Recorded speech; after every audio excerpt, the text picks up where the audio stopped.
भैया जी, ये है हमारा पहला ट्रैवल ब्लॉग। आइए हम आपको घुमा कर लाते हैं।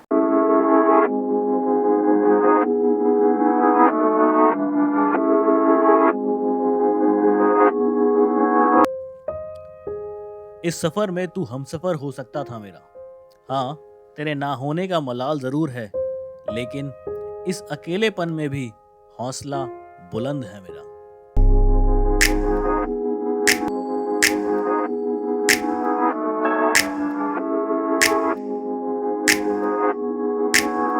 अब आप सोच रहे होंगे कि कहाँ गए, कैसे गए, तो वीडियो में बने रहिए, वो भी आपको दिखाते हैं।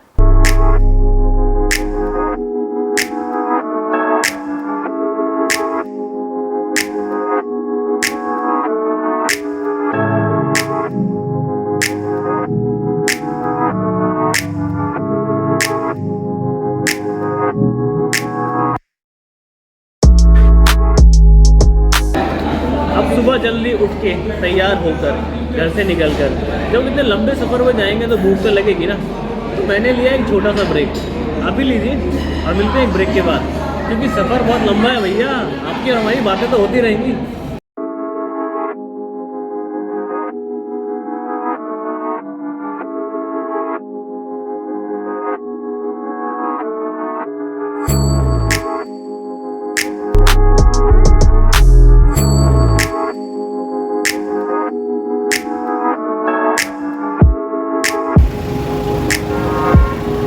ये नीला आसमान देख रहे हैं आप? ये हर किसी को देखने को नहीं मिलता, लेकिन शायद उस दिन मेरी किस्मत अच्छी थी, मुझे इतने अच्छे अच्छे मंजर देखने को मिले।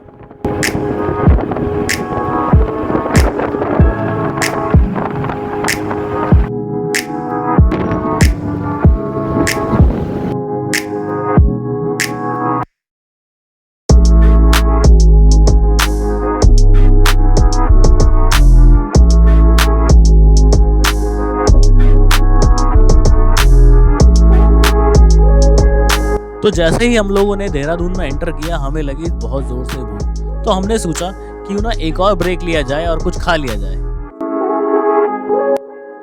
बात सिर्फ मेरी अपनी ही नहीं थी, लेकिन मेरे साथ मेरे एक मित्र भी थे, तो हमें उनका भी तो ध्यान रखना था।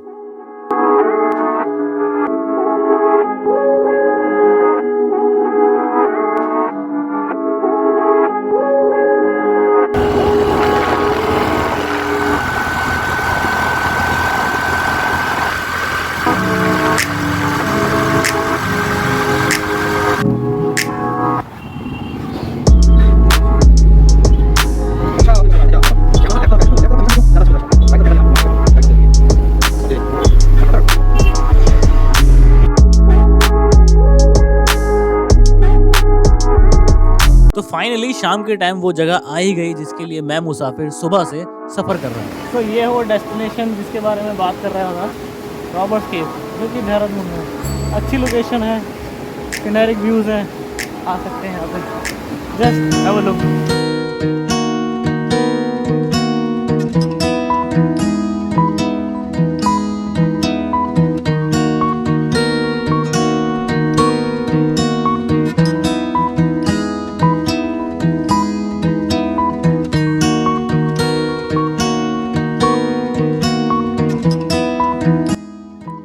इस जगह की वाइब भी कुछ ऐसी थी कि यहाँ पर हर इंसान बच्चों की तरह बिहेव कर रहा था, पानी में नहा रहा था, छपाके मार रहा था।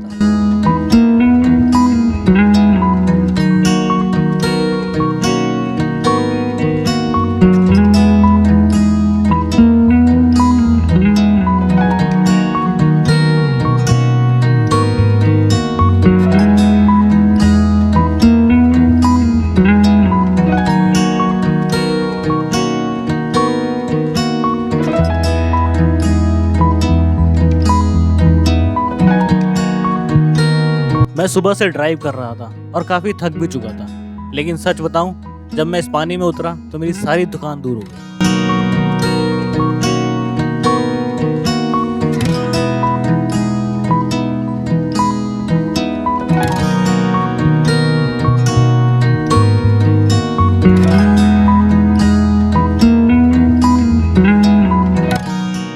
दोस्तों, मैं एक चीज़ का बहुत आदी हूँ और वो है चाय। और मेरी खुशी का ठिकाना ही नहीं रहा जब मैंने देखा कि वहाँ एक चाय पॉइंट भी है।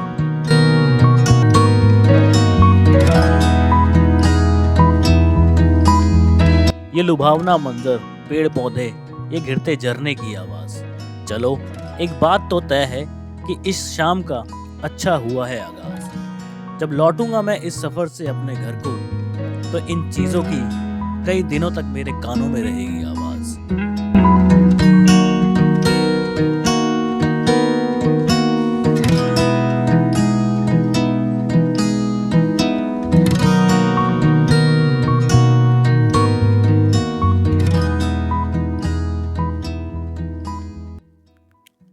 लाइफ में ऐसे कॉम्बिनेशन कम ही मिलते हैं कि गर्मा गर्म चाय हो, ठंडा मौसम हो और एक अच्छा नज़ारा हो। तो वो मुझे यहाँ मिला और मैंने इसको बहुत इन्जॉय किया। कुछ फोटोग्राफ्स क्लिक की और उसके बाद मैंने सोचा कि क्यों ना इस जगह को और एक्सप्लोर किया जाए। मैं चाय पॉइंट से नीचे उतरा और सामने वाली चट्टान पर चढ़ गया।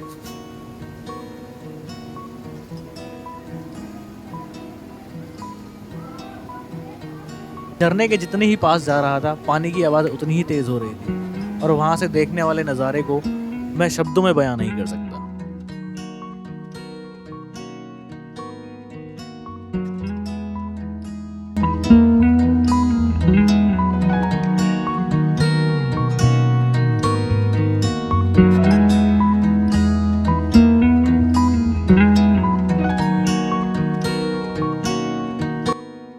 लगभग 350 किलोमीटर की राइड करने के बाद मैं थक चुका था, लेकिन यहाँ आकर वो थकान ऑलमोस्ट खत्म हो चुकी थी। अब शाम हो गई थी, टाइम आ चुका था यहाँ से जाने का। लेकिन सच कहूँ, यहाँ का नज़ारा छोड़कर मेरे जाने का बिल्कुल मन नहीं था, तो मैंने वहाँ पर कुछ और टाइम स्पेंड किया।